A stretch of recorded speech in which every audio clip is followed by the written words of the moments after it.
নমস্কার, আমার আসাম ব্লগে আপনাদের সবাইকে অনেক অনেক স্বাগত। আজকে শনিবার, এখন বাজে প্রায় 1টা বাজতে 10 মিনিট বাকি। সকালে কাজকর্ম সমস্ত সেরে জলখাবার খেয়ে টিউশন করে চলে আসলাম। আর টিউশনে আমার আসা যাওয়ার রাস্তাটা তো বাজারের মধ্যে দিয়েই পড়ে, তাই আসার সময় কুমড়োর ডাঁটা এক মুঠো কুমড়োর ডাঁটা 20 টাকা নিল। অন্যান্য সময় 10 টাকা করে আনি।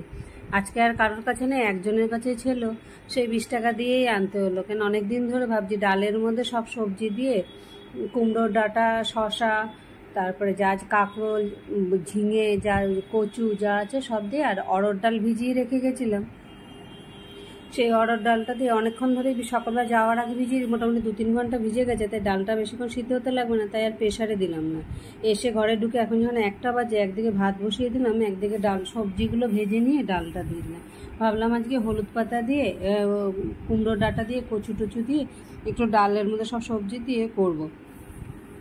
অনেকদিন ধরে এইটা খাওয়াও হয় না, কারণ আমার ঘরে কেউ খেতে চায় না। আর উমার এগুলো মিক্স তরকারি দিয়ে কি ডাল বানায় আর মিক্স তরকারি বানায়, মাঝে মাঝে ওদের কাছে জাবড়ার তরকারির কথা মনে হয়, ওরা জাবড়ার তরকারি ভেবে খেতে চায় না। কিন্তু অনেক সময় তো নিজেরও খেতে ইচ্ছে করে। সেই দিন কচুগুলো এনেছিলাম, তাই কচুগুলো ঠিক ভালো ছিল না দেখে আধাটা কচু পচে গেছিলো, সেই জন্য আর বানাতে পারিনি। তাই আজকে ভাবলাম শনিবার আছে, সেই জন্য মনে করে কুমড়ো ডাঁটাটাও নিয়ে আসলাম। মোটামুটি দিয়ে এদিকে ডালগুলো হয়ে গেছে, ওইদিকে ভাতটা বসিয়ে দিয়েছি। এখানে ডাল সিদ্ধ হতে হতে ততক্ষণ যাবো একটু যাই হলুদ পাতাগুলো কেটে নিয়ে আসবো। এই ডালটার মধ্যে একটু লঙ্কা, একদম ঝাল মশলা সমস্ত সমানভাবেই পড়ে, কিন্তু এখন আমি তো লঙ্কার গুঁড়ো দেবো না, লঙ্কাটা লাস্টে আমাদের মধ্যে দেবো। এখন নুন, হলুদ আর জিরে ধনে গুঁড়ো দিয়ে ডালটাকে সিদ্ধ বসিয়ে নিলাম।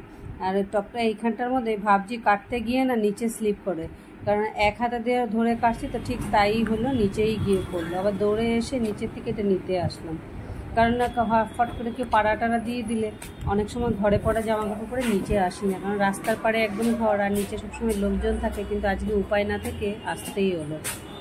হলুদ পাতা কাটতে গিয়ে পড়ে গেছে নিচে, হলুদ গাছের পাতা। ডালে দেবো, ডালে দেবো।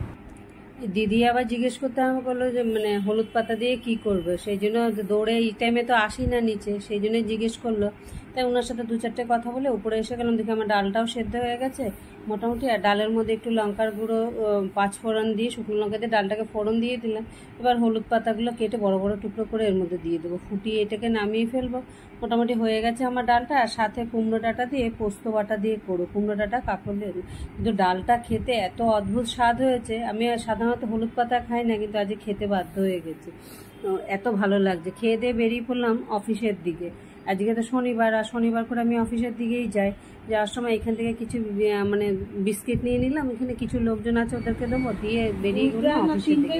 আর এরা অনেকদিন ধরে ওদের পেমেন্টগুলো পাচ্ছিল না, অনেকটা মোটামুটি 1200-1400 টাকা করে এদের অ্যাকাউন্টে জমে আছে, এগুলো ট্রান্সফার হচ্ছে না দেখে এরা সবাই এরা টাকা পয়সা পেলে না নিজেরও খুব আনন্দ লাগে। আজকে